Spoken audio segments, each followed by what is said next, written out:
What happens to the soul when the body turns to ashes? Cremation, an ancient ritual that sparks timeless questions about the afterlife and our spiritual destiny. For millennia, humanity has faced the inevitable end.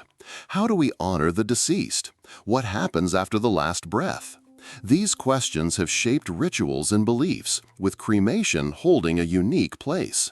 This ancient custom, once specific to certain cultures, is now gaining global popularity, sparking new discussions, and revisiting fundamental questions about the nature of the soul. We live in an age of technological marvels, yet death remains a mystery. Attitudes are shifting. Traditional burial is giving way to cremation, driven by economic, environmental, or personal reasons. But beneath these practical considerations lies something deeper: faith, philosophy, and personal beliefs about the connection between body and spirit, and what happens to that connection at the moment of transition. For many, cremation is an act of liberation, a symbol of purification by fire, a return to the elements.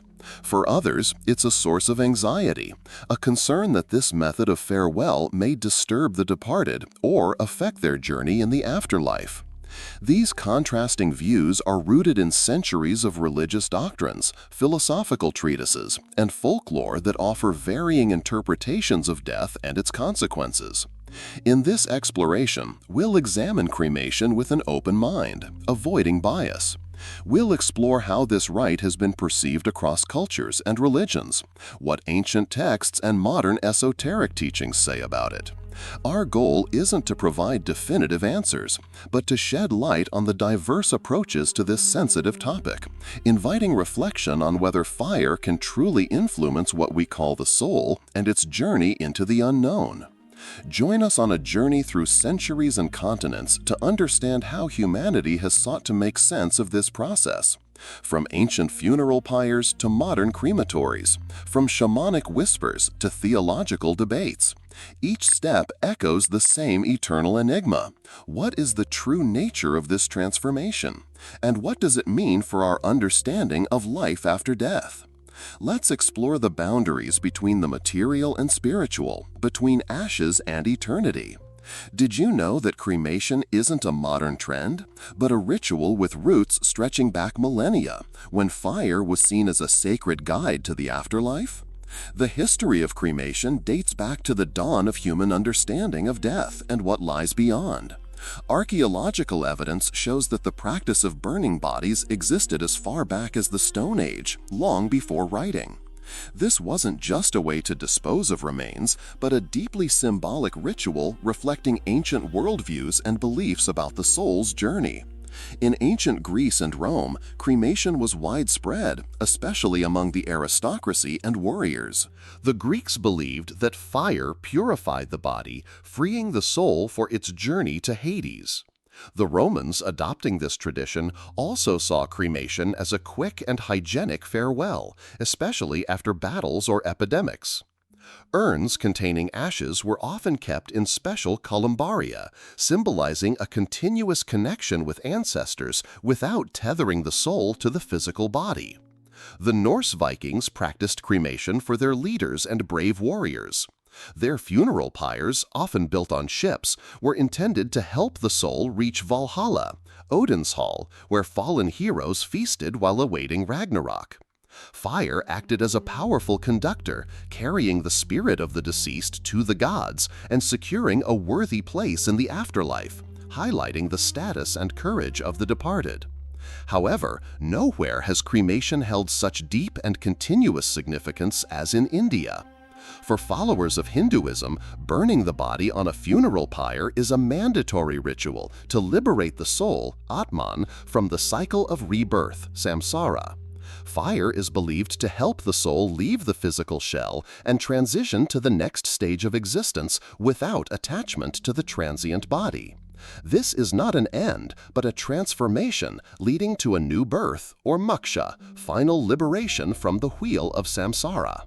With the spread of Christianity and Islam, cremation gradually lost ground in Europe and the Middle East. These religions, based on the idea of bodily resurrection on Judgment Day, preferred burial in the ground so the body could rise whole. However, in the late 19th century, with the development of science and sanitation and the growth of cities, cremation began to regain popularity, with new, more pragmatic justifications. Yet, even today, every decision about cremation carries not only practical considerations, but also echoes ancient beliefs about how fire interacts with the invisible essence of a person, their soul, and its eternal journey. This will change how you see world religions, from Christianity to Hinduism, and their views on cremation and its impact on the soul's eternal path. When it comes to cremation, one of the most pressing questions is its compatibility with religious doctrines. For billions, faith shapes their attitudes towards life and death, and here, world religions often have radically different opinions. Let's start with the Abrahamic religions, Christianity, Islam, and Judaism. Their positions are traditionally united. Cremation is undesirable or strictly prohibited. In Christianity, the dogma of bodily resurrection is key. The body is considered a temple of the Holy Spirit and must be preserved for resurrection. Since 1963, the Catholic Church has allowed cremation, but only if it doesn't contradict belief in resurrection and traditional burial remains preferred. Eastern Orthodoxy views cremation extremely negatively, seeing it as a rejection of bodily resurrection and disrespect for the body. In Islam and Judaism, the ban on cremation is even stricter. For Muslims, the body is an amanat, trust from Allah, to be returned to the earth intact. Sharia law prescribes quick and simple burial, and cremation is seen as an act of desecration and torment of the body. In Judaism, cremation is also considered desecration of the body, created in God's image, and a violation of the commandment to return dust to dust, denying belief in the resurrection of the dead. We see a completely different approach in Eastern religions. Hinduism, for example, not only permits but prescribes cremation as the primary funeral rite. For Hindus, the body is only a temporary vessel for the soul, Atman. Fire is a sacred element capable of purifying and freeing the soul from material attachments, helping it transition to the next reincarnation or achieve moksha, final liberation from the cycle of samsara. This is not an end, but a necessary transformation for spiritual progress. In Buddhism, the attitude towards cremation is more flexible. Buddha himself was cremated, and the practice is widespread among Buddhists. The body is seen as a temporary vessel of consciousness, subject to impermanence. The key is the state of mind and soul. Cremation is seen as a practical and symbolic way to release the body without attachment and focus on the spiritual path. Thus, we see a wide range of views. For some, fire is a destroyer of sanctity and an obstacle to resurrection. For others, it's a sacred guide and liberator of the soul. These differences underscore how strongly cultural and religious beliefs shape our understanding of death and what happens beyond, defining the soul's path after earthly existence. When the last flicker of flame fades in the crematorium and the body turns to ashes, silence descends. But in that silence, many feel something more, an invisible energy, an elusive essence that seems to defy the laws of the physical world. What do philosophy, esotericism, and even science say as they try to unravel the mystery of the soul after cremation?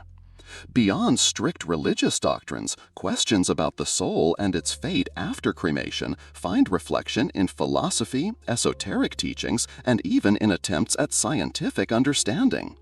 There's no single authority here, but a multitude of hypotheses, each trying to lift the veil of mystery in its own way. Philosophy, with its ancient roots, offers diverse views on the nature of the soul. From Plato, who believed in an immortal soul separate from the body, to Descartes, who separated mind and matter, and modern materialists who consider consciousness a product of the brain, each approach assesses the significance of the physical shell differently.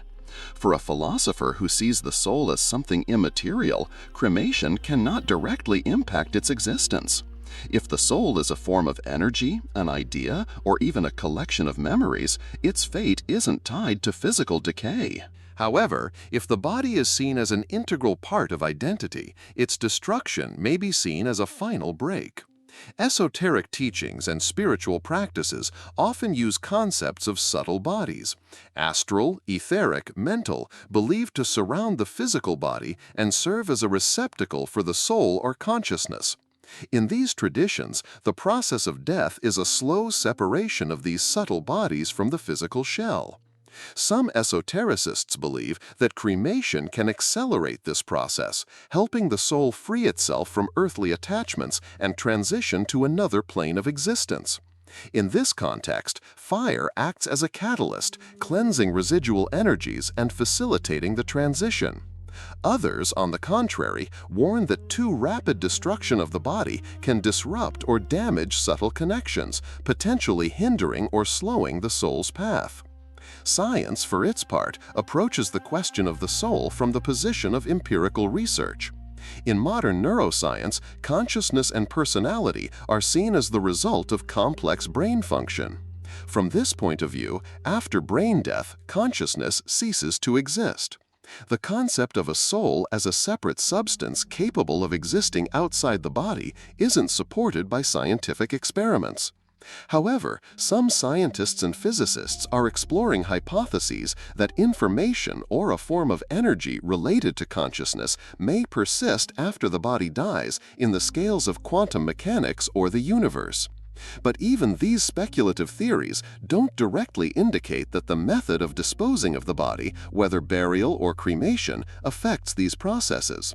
Thus, outside religious dogma, we see a spectrum of opinions, from complete indifference to the method of farewell, if the soul is immaterial, through esoteric ideas of fire as an instrument of acceleration or disruption of the transition, to strict scientific denial of the existence of the soul itself. Each approach reflects humanity's desire to understand itself and its place in this world and beyond, even if the answers remain elusive. Over the past 50 years, the rate of cremation worldwide has increased dramatically, and in some countries it already exceeds 70% of all funerals. But what's behind this striking statistic?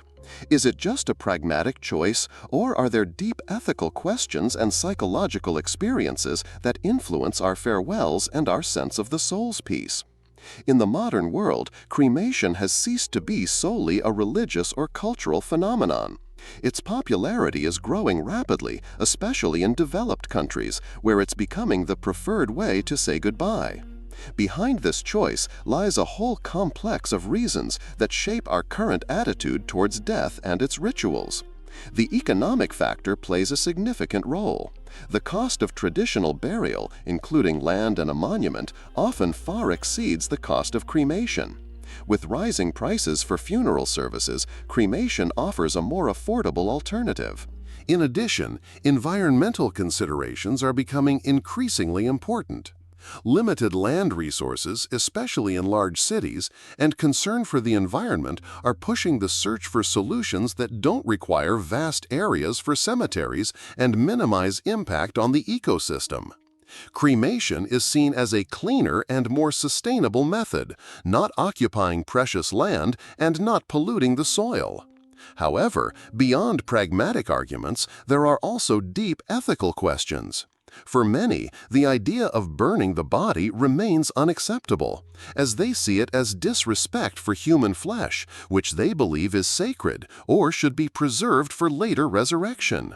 This is especially acute in religious communities, where cremation contradicts age-old traditions and dogmas about bodily resurrection. A dilemma arises. Does a person's right to personal choice in burial matters outweigh or conflict with generally accepted or religious norms? Ethical debates also concern the storage of ashes. Should they be scattered, buried, or kept at home? And how does this affect the process of mourning and memory of the deceased? The psychological aspect of cremation is also multifaceted. For some loved ones, saying goodbye to the body through fire can be more traumatic than traditional burial, as it symbolizes complete and irreversible disappearance. The absence of a physical place to visit, a grave, sometimes makes the grieving process difficult, depriving it of a tangible anchor. However, for others, cremation, on the contrary, brings relief. The ability to scatter ashes in a loved one's favorite place or to keep an urn at home can give a sense of closeness and freedom from earthly attachment. It can also symbolize the liberation of the soul, its transition into something more vast than just a grave. It's important that the choice of farewell method corresponds not only to the will of the deceased, but also to the psychological needs of the bereaved, helping them through grief and find comfort. Ultimately, whatever our choice, it will always reflect our deepest understanding of life, death, and what we believe happens to the soul after the physical body ceases to exist. We've completed our deep dive into cremation and its impact on the soul, exploring ancient rites, religious doctrines, and modern views. If you're as fascinated as we are by unraveling the mysteries of the Spirit and are ready for new discoveries, subscribe to the Mysteries of the Spirit channel and like this video to stay tuned for our next investigations.